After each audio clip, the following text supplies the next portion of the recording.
Le yoga. Quoi qu'il en coûte. Du yoga. Quoi qu'il en coûte. Le yoga. Quoi qu'il en coûte. Du yoga. Elle a choisi le yoga. Quoi qu'il en coûte. Yoga. Si tous les gens le pratiquaient, je trouve qu'ils seraient mieux dans leur peau. Namasté à toutes et à tous. Le yoga, quoi qu'il en coûte, un podcast positif et bienveillant proposé par Yoff. C'est une expérience tout à fait passionnante que nous vous proposons de suivre maintenant. Des interviews de personnes pour qui le yoga est rentré dans leur vie, des méditations, de l'hypnose et des exercices de respiration. Le Viparita Karini est une posture de repos qui apporte détente et lucidité. De quoi aller mieux, des tips, des livres, des recettes véganes ou pas. Ce qui est important, c'est l'attitude intérieure. Le yoga, quoi qu'il en coûte, Quoi qu'il en coûte. c'est ici et maintenant. Bonne écoute. Le yoga, snobisme, curiosité.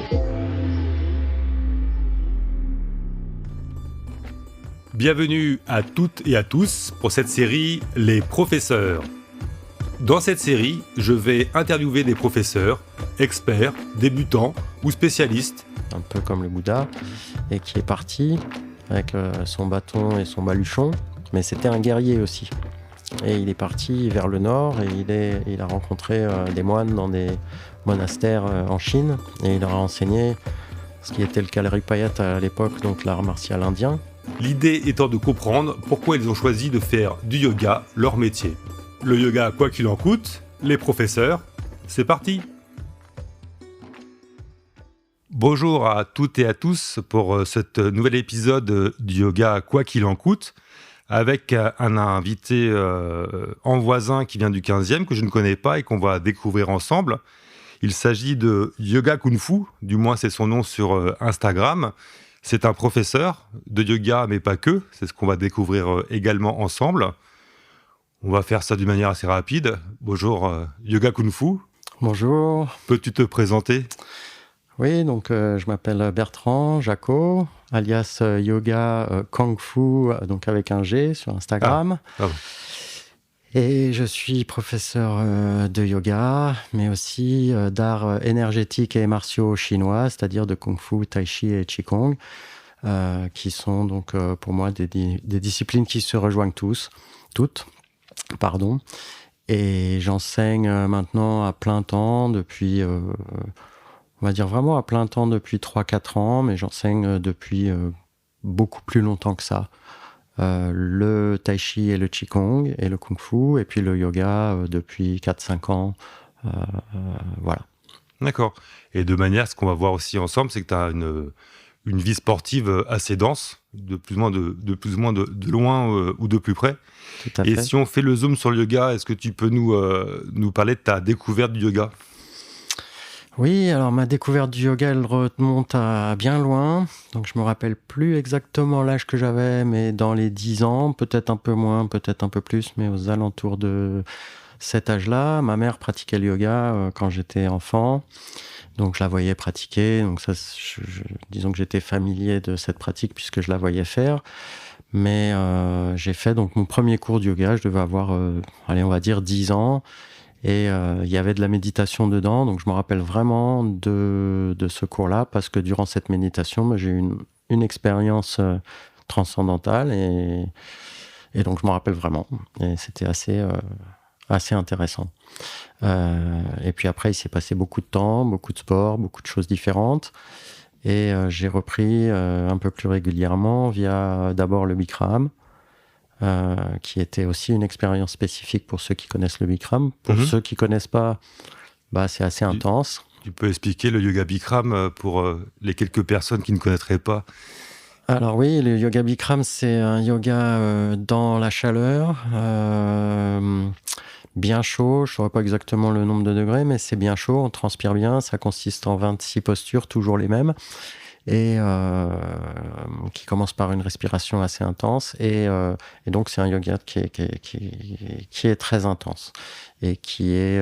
voilà, il y en a qui adorent, d'autres qui n'aiment pas. En général, ceux qui adorent, vraiment, ils y reviennent tout le temps. Ceux qui n'aiment pas, ils sont traumatisés. Exactement. Moi, je fais partie de la team qui adore, donc je suis à l'aise pour en parler. De mémoire, c'est 40 degrés et 60% d'humidité dans la pièce. Voilà. Donc, apparemment, recréer les conditions d'Inde. Voilà. Ou d'Afrique. Je ne sais pas si au nord de l'Inde, il fait 40 degrés. Je ne sais pas. Voilà, enfin, ça. Parce que... En tout cas, voilà. Donc, et puis, donc ça a été, on va dire, mes premiers cours et connexion avec le yoga, sachant que donc, voilà, j'ai été connecté avec le yoga quand j'étais tout petit, quoi. D'accord. Et formation, ou du moins te dire, tiens, je vais devenir professeur de yoga, ça date de combien de temps ? Alors, en fait, je me suis jamais dit, je vais devenir professeur de yoga. C'est juste que j'ai tellement pratiqué que, à un moment, je me suis dit, ça serait peut-être pas mal de... Comme j'avais mes diplômes en arts martiaux chinois énergétiques, je pratiquais beaucoup le qigong et le tai chi parce que j'aimais beaucoup ce côté énergétique, interne. C'est des arts qu'on appelle internes. Et que je pratiquais énormément le yoga, je me suis dit, ce serait peut-être pas mal que je passe un diplôme, une certification, quoi.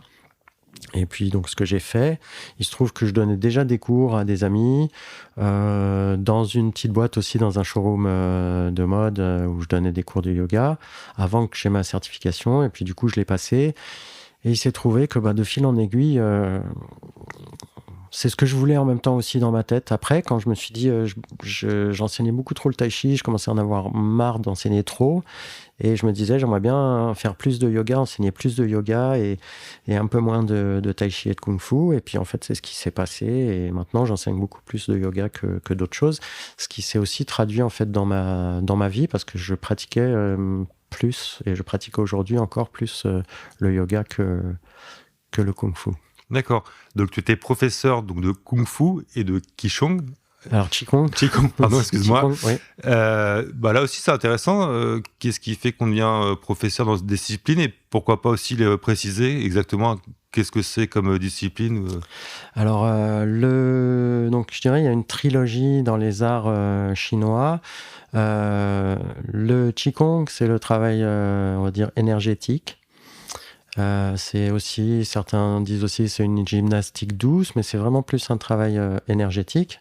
Il y a vraiment beaucoup de ponts avec le yoga dans le Qigong.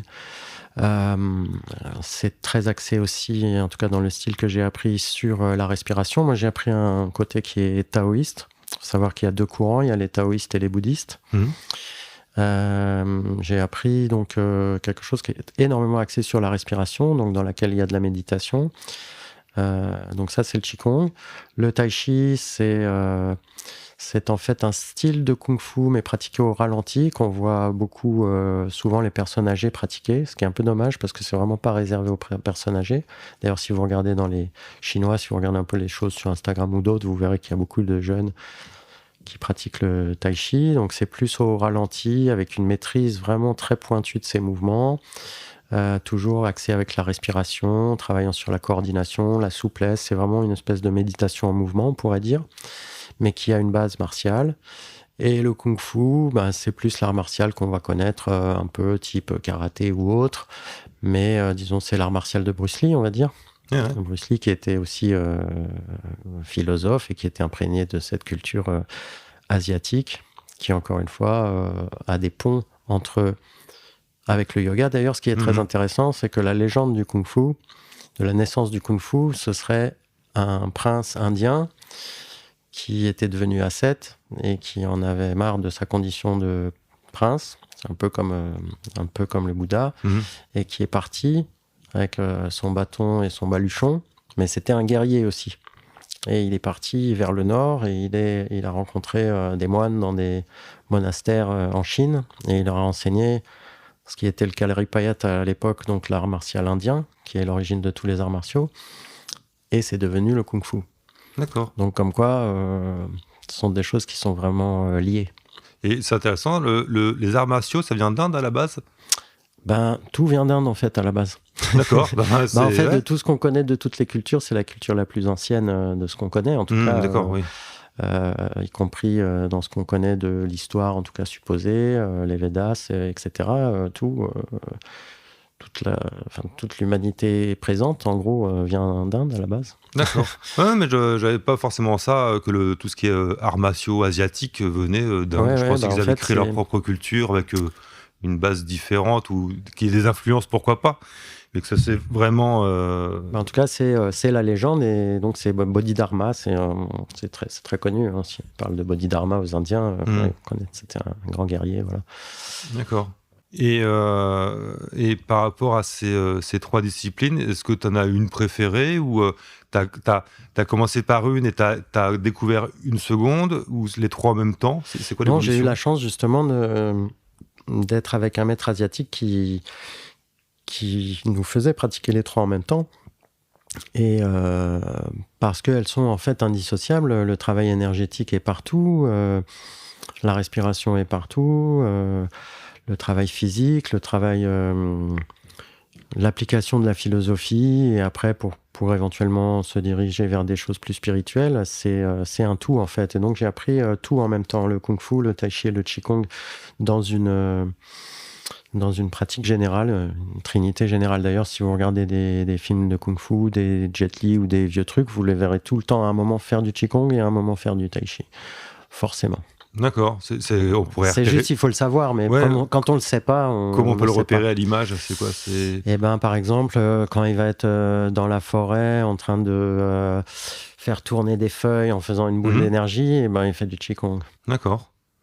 Et l'autre exemple pour le tai chi, Et ben, on va le voir faire, par exemple, des mouvements très doux avec ses mains, dans une même continuité, peut-être dans le même, avec une musique très douce, où on va le voir fermer les yeux, s'isoler tout seul. Ben, il est en train de faire aussi du tai chi.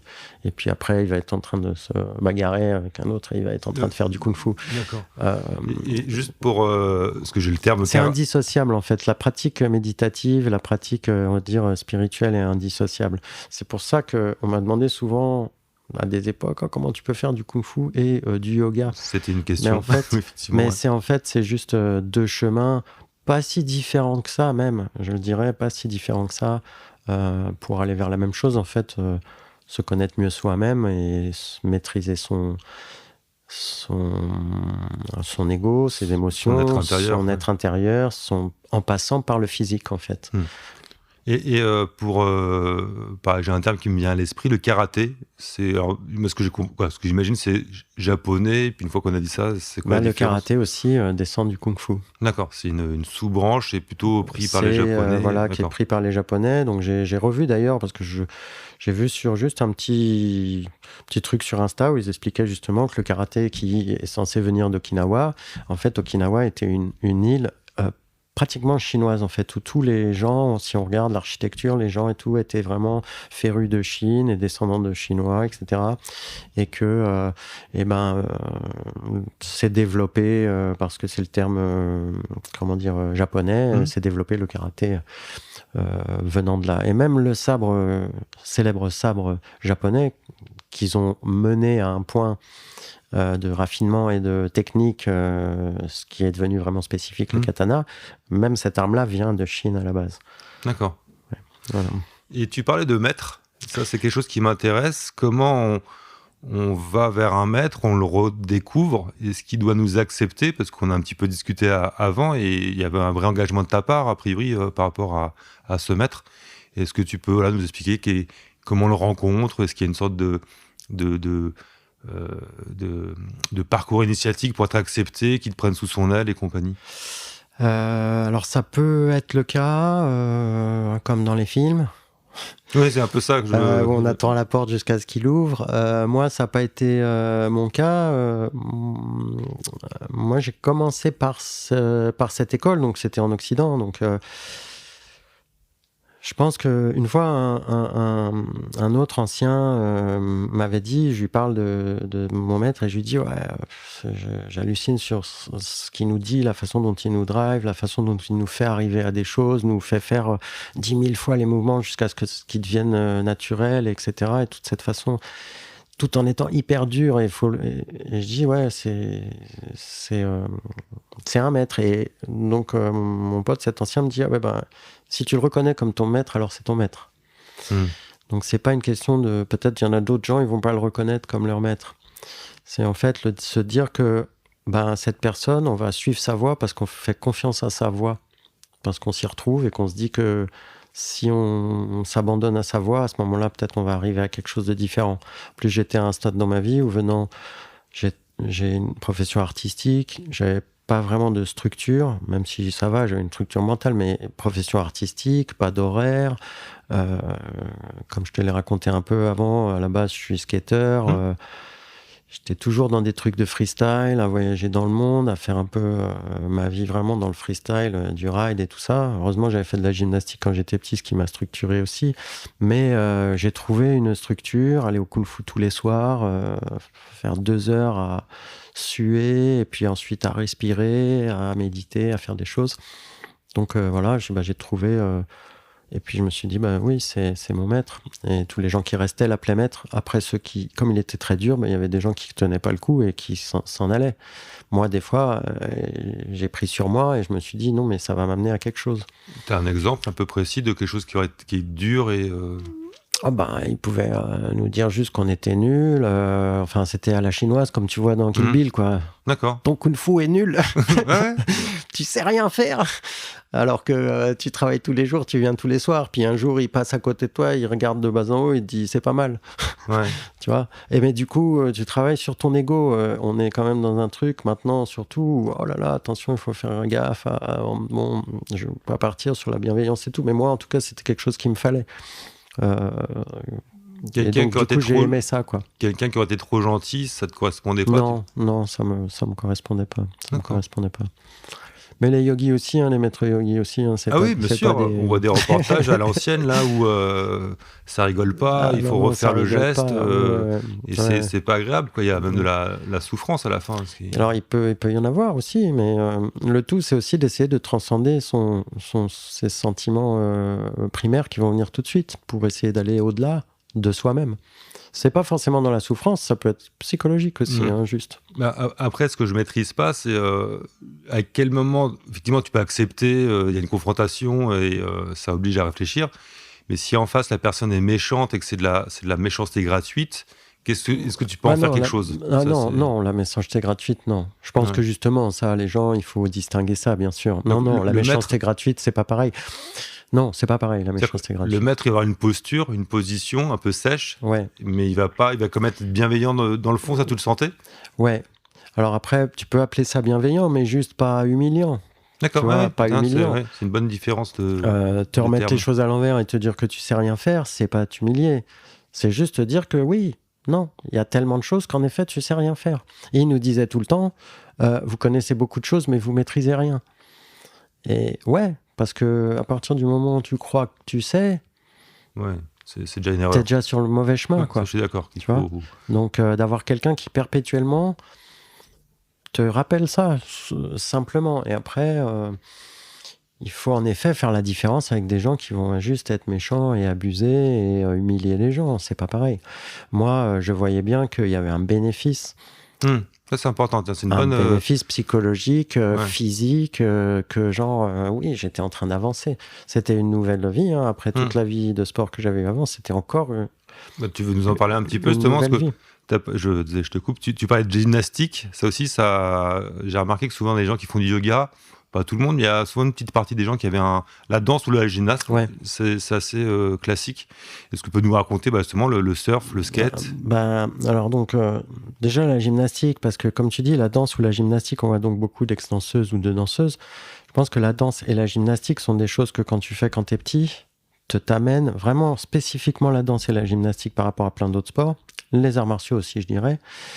Mais la danse et la gymnastique sont des choses qui te font prendre conscience de ton corps comme aucun autre truc, parce que c'est jusqu'à la pointe des pieds, jusqu'au bout des doigts, ta structure, ta position, l'équilibre, la conscience de ton corps dans l'espace, tout ça.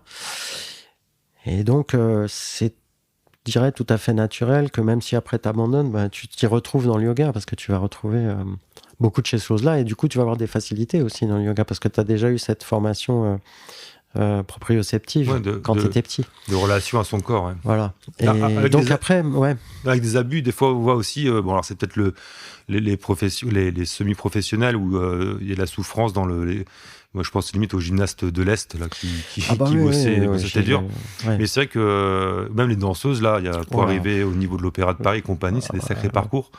Donc, la connaissance de son corps, mais avec aussi le côté sombre de la souffrance et de retravailler alors que ton corps te fait mal. Quoi. Après, moi, je l'ai fait tu vois, au niveau compétitif de l'UNSS, donc du sport scolaire, où on faisait des compétitions et tout. Mais voilà, ça va. C'était pas non plus, en effet, le truc est hyper hardcore, mais t'apprends quand même une discipline. Quand tu reposes ton truc, quand t'atterris, il faut que tu sois clean. Enfin, tout doit être clean. Mais non, c'était pas. Mais t'as quand même une structure. Ouais, c'est pas non plus freestyle comme le skate. Et justement, comment on passe de la gymnastique au skateboard ? En fait, c'était totalement, comme je t'ai dit, j'ai eu un peu de passage. Il y avait l'arrivée du hip-hop, tout ça, un peu de freestyle, et puis. En fait, il y avait un pote à mon frère qui allait, donc c'était vraiment il y a longtemps, qui allait aux États-Unis, qui faisait du surf, et puis et il faisait du skate à Sainte-Geneviève-des-Bois. Donc moi, j'habitais à Grigny, en banlieue parisienne, et puis il faisait du skate à Sainte-Geneviève-des-Bois sur une rampe. Et puis j'avais été voir ça une fois, et puis je trouvais que c'était super, c'était incroyable, quoi. Et du coup, je commençais à délirer vraiment là-dessus, sur le skate. Puis voilà, je me suis acheté une planche. Et comme je suis un peu de caractère un peu tout ou rien, à partir du moment où je suis rentré dedans, mais j'étais à fond dedans. Et donc à skater, voilà, tous les jours, tout le temps. Et puis de là, le snowboard, puisque j'avais des potes à la montagne. Et puis pratiquer le snowboard. C'est comme ça que je suis devenu photographe, en photographiant... tous ces trucs-là, et puis bosser pour tous les magazines de l'époque. Donc j'ai eu tout. Et puis de là, comme c'était aussi une activité physique, alors là, par contre, sans structure, complètement freestyle, mais un truc aussi où en fait tu t'exprimes. Et dans le skate, ce qui est très différent des autres arts, des autres sports, je pense que ça rejoint que moi, c'est un des trucs que je veux voir aussi dans le yoga, c'est que peu importe, dans le skate, peu importe comment t'es physiquement, que tu sois bon ou pas, c'est que tu t'exprimes sur ta planche. Et tu fais ce que tu peux faire et tu kiffes. Et il y en a qui sont moins bons que d'autres, il y en a qui sont super bons. Mais quand t'es dans une session, tu vas entendre des yeah à fond sur un mec pas forcément fort, mais parce qu'on a vu qu'il a réussi à faire son truc et qu'il est dedans et qu'il rentrer la figure à la plaquer son truc et qu'il kiffe, quoi, et qu'il est là et qui s'exprime comme il peut sur son truc. Ça revient aussi à ce que disait Bruce Lee dans une de ses interviews. Donc c'est un truc où tu t'exprimes et chacun a son style, chacun développe son style, chacun a ses tricks, ses façons, ses trucs qu'il peut faire. Bien sûr, il y en a qui sont super forts et d'autres, bien sûr, il y en a qui ont des égos, bien sûr, comme partout. Mais quand même, le cœur du truc, c'est que tu verras toujours, par exemple, dans une compète de skate, les mecs sont en compétition et tu les verras s'éclater et crier yeah quand leur compétiteur, si tu veux, réussit un truc. Ouais. Il n'y a presque aucun sport où tu vois ça, quoi. Où les mecs sont aussi contents quand c'est l'autre qui réussit que quand c'est eux, quoi. Ouais, parce qu'on a discuté, moi j'ai un passé et un passif de skater. C'est vrai que la progression est personnelle. C'est qu'on va rentrer une première figure, une deuxième, et chacun à son niveau, on peut progresser alors qu'on fait partie d'un groupe de skateurs et chacun, il y a forcément le mec qui est toujours bon, il y a le gars qui va rien faire, qui va rester assis toute l'après-midi, et puis ceux qui tentent, qui retentent, et puis tu fais de bon au slide, les mecs il faut plus se faire. Donc c'est vrai qu'il y a chacun sa progression dans quelque chose de collectif. Donc c'est vrai que le parallèle avec le yoga peut se faire. Et c'est aussi une école parce que tu essaies jusqu'à ce que tu y arrives. Exactement. Tu vois, et tu te prends des tôles. Oh oui. Et puis le bitume peut faire mal des fois. Et tu souffres, mais tu kiffes tellement, c'est-à-dire que le plaisir est au-dessus de la souffrance et tu transcendes le truc. Quand je dis le parallèle avec le yoga, c'est parce que je pense que tout le monde peut en faire et que tout le monde peut y trouver son plaisir et s'exprimer physiquement et avoir cette cet épanouissement physique à son niveau, comme il t'as peut. raison. On peut juste faire un petit rail comme ça, comme un savasana, et puis après essayer de faire de la rampe, et puis Exactement. en parallèle peut-être des asanas plus compliqués. Mais, Exactement, et c'est pas parce que tu mets pas ta jambe derrière la tête que tu vas pas... que t'es un mauvais yogi. Voilà, que t'es un mauvais yogi. Au C'est contraire, c'est pas du tout ça. C'est rien à voir avec ça, en fait. D'accord. Justement, je trouve, c'est un petit truc sans être trop, mais il y a quand même... faut faire attention... tu vois, à tout, avec les réseaux sociaux, avec toute l'évolution un peu quand même de l'ego, il y a beaucoup de démos quand même, de trucs. Ouais. Alors c'est cool, mais il faut pas se fier à ça, quoi. C'est pas ça. Si tu sais faire des super trucs, c'est cool, c'est super, mais c'est pas parce que, voilà. C'est le plaisir avant tout. Le monde peut et puis une faire, recherche. C'est un des propos et des messages du podcast, c'est faites du yoga, vous y trouverez ce que vous avez envie de trouver, c'est une évolution, peut-être que vous arrêtez. Sachant que moi, je pars du principe qu'on n'arrête jamais le yoga, on y revient toujours. Ouais. Et qu'on a commencé, il y a toujours tu l'as un peu, t'en as parlé avec tes souvenirs d'enfance et qui ont refait surface plus tard. Donc, quand on touche une fois le yoga, il y a toujours un moment où on y revient. Après, est-ce qu'on y va à fond? Mais ça, c'est une aide qu'on a au coin de la tête et qui revient de manière régulière, quoi. Et aussi, c'est pas que. Bien sûr, le postural, le travail physique, mais donc il ne faut jamais oublier qu'il n'y a pas que ça. Hein. C'est comme mon maître me disait, moi j'ai pas eu un maître yogi donc c'est ça le parcours un peu différent. Donc j'ai pas eu cette éducation indienne, j'ai eu plus le côté un peu chinois. Après je me suis renseigné bien sûr sur les trucs, tout ça, mais comme je pense que tout se rejoint. Mais donc mon maître il disait, vous faites du qigong, donc c'est comme du yoga, c'est pareil, même quand vous marchez.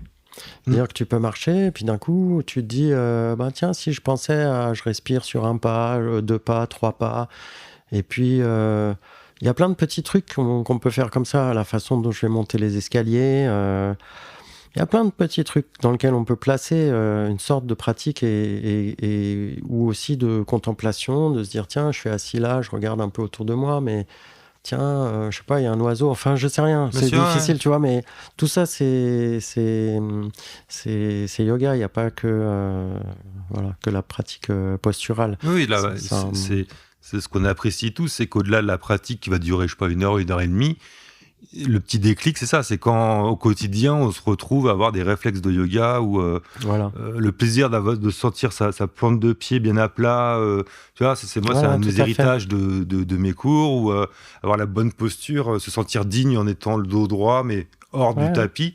C'est vrai que le yoga, et c'est ça qu'on essaie de promouvoir, c'est qu'il y a un bienfait au long cours et durant toute la vie, quoi. Ouais, tout à fait. Et donc dans ton approche après. De tous les jours, quoi, de tout. Et c'est vraiment, c'est pour ça, c'est la même chose que le kung-fu. C'est exactement pareil. Ça doit amener, si tu vas regarder, je sais pas s'il y en a qui regardent, comment il s'appelle, je me rappelle pas bien son nom. Yi Feng. Enfin, un mec sur Instagram, un Shaolin allemand, c'est le Shaolin qui on le mettra éventuellement dans la description. Il a fait un temple Shaolin en Allemagne, c'est un Chinois qui a monté son truc. Donc, il parle toujours de philosophie, etc. Et après, tu vas retrouver les philosophies Sadhguru. Et si tu écoutes tout, ça tout se rejoint, quoi. Tu vois, tout se rejoint. Après, d'où mes questions au départ, c'est la difficulté entre un gourou bienveillant qui va te proposer quelque chose, et puis le début de la secte, et la personne qui va te manipuler. Et on a vu dernièrement, avec l'histoire de sectes sexuelles, parce qu'ils ont été arrêtés, bref. Donc c'est vrai que ça, c'est pas évident de... C'est Bikram qui s'est fait griller. Oui, il y a ça aussi, mais je parlais j'ai oublié son nom là, parce que c'était... pareil, si vous voulez, il y a un autre podcast, Méta de Choc, où on parle c'est des Roumains, quoi. C'est un Roumain qui a une école de yoga tantrique en Thaïlande, mais avant la Thaïlande, il était dans un autre pays, puis il y a eu au moins plus de 300... personnes qui ont porté plainte pour agression sexuelle entre lui et ses managers. Donc c'était un peu... et donc voilà. Après, c'est un bon... Donc faire attention aux gens que vous côtoyez. Je me permets de... Si vous pensez que vous ayez de l'amour ou pour votre prof, votre gourou, très bien, mais la première personne à écouter, c'est vous, quoi. Faut faire attention. Voilà, mais tout à fait, parce que mon maître dont je parle, et on en avait parlé avec un de mes potes, il avait aussi un autre côté qui était toxique. Et donc, Mais il y en avait qui n'arrivaient pas à séparer. Mais moi, du coup, on avait dit avec un pote, il y a le maître et l'homme. Et le maître, il est excellent. L'homme, parce que personne n'est parfait. Bien sûr. Il y avait vraiment des choses... après, il était issu d'une certaine culture, il avait certains traumatismes, comme tout le monde. Mais du coup, moi, je suivais l'enseignement du maître et je le détachais de l'homme et de ce qu'il pouvait y avoir, en effet, comme côté manipulateur, etc. Parce que je pense qu'il faut faire attention, en effet, à tout, parce que quand on a beaucoup d'influence sur les gens, c'est les humains, et je pense qu'ils peuvent avoir aussi des travers, et que comme de toute façon, personne n'est parfait. Une Mais part après, sombre, une part... en effet, prendre ce qui va nous faire du bien, et ça ne veut pas, en effet, dire tout accepter et laisser partir. Quand j'entends comme ça des trucs de gens qui se sont fait abuser sexuellement, je me suis dit, putain, à un moment, ils ne sont pas posé peut-être des questions et tout, ils se sont laissés tellement l'emprise mentale, c'est fou, c'est fou. Et c'est fou qu'il y ait des mecs qui le fassent, qui aient cette perversion, tu vois. Mais pour ça, le podcast, c'est Méta de choc, qui est assez connu, et c'est 4 épisodes d'1 heure sur quelqu'un qui raconte son expérience. Et ce qui est impressionnant, effectivement, c'est l'emprise mentale, ce qui fait que à la base, les gens, les femmes en l'occurrence, étaient consentantes. Et après, une fois qu'elle a dit, elle a fait l'alerte en disant, bah non, ça s'appelle un viol, c'est pas. Et tac, tac, et après, j'ai 300, 500 personnes, quoi. C'est ouf. Donc, faut faire attention à qui vous côtoyez et à garder que le positif et être vigilant, tout simplement. C'est un petit warning qu'on pourrait. Et puis rester aussi. C'est pour ça que moi, dans mes cours, personnellement, je parle. Si tu veux, je distille des choses un peu philosophique, par-ci, par-là, mais ça s'arrête là. La pratique spirituelle, c'est chacun la sienne. Et justement, c'est la pratique, je pense, physique, la discipline personnelle, l'engagement dans sa pratique, etc., qui va faire évoluer physiquement, parce que je pense qu'il y a une relation entre le corps et l'esprit, et inversement, c'est un circuit, et que donc la pratique du corps va générer... Après, il y a des trucs scientifiques qui sont prouvés de plus en plus, c'est-à-dire ça génère des protéines, des hormones, des machins qui vont transformer, qui vont travailler sur la chimie du cerveau, etc. Et que du coup, parce que moi je l'ai vraiment vécu comme ça, même s'il y avait des prédestinations, si on peut dire, qui te font évoluer et partir sur des trucs spirituels. C'est pas... des gens qui... Moi, j'ai jamais fait confiance, par exemple, aux gens qui vont t'expliquer tout un truc spirituel, blablabla. Ça, les écoles... Et voilà, c'est la fin de la première partie de l'interview de Bertrand. On va le retrouver dans quelques semaines pour la suite de notre échange. Vous pouvez nous laisser un commentaire ou un avis sur Apple Podcast ou Google Podcast. Ça nous fera plaisir. À très bientôt.